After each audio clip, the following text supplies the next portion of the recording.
What do you do when the wifey's out a week? Comfort food. Broccoli cheddar shit. Broccoli cheddar soup. Let's go. You gotta love that it was 75 last week and sunny. It's great. Awesome. Woo! Now it's in the 20s in the morning. There's frost in the ground. Winter is coming. So, we need some soup. Let's get it started. First, we're gonna add some butter and onions to our pan.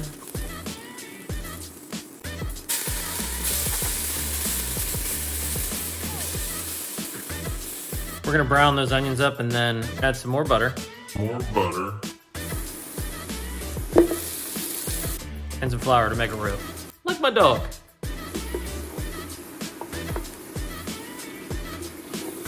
Once your roux comes together, you're going to add your chicken stock or veggie stock. And then you're gonna add the half and half.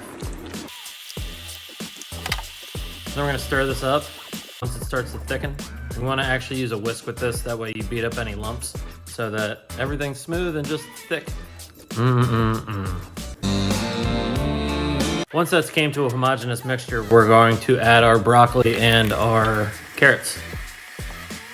Stir it up, mix it up, let's go. Then you're gonna let it cook for 10 to 15 minutes just to start softening up the vegetables.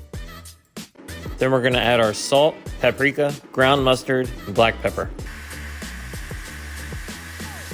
But now it's time for the fun part, adding the cheese.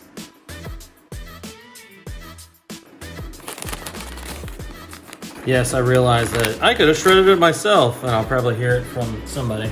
Why would you shred it yourself? You know, there's blah, blah, blah, blah, blah, and da, da, da, da, da, da, da, da, da. So now you're just gonna incorporate the cheese until it's fully melted, and then it's almost time to eat. Ooh.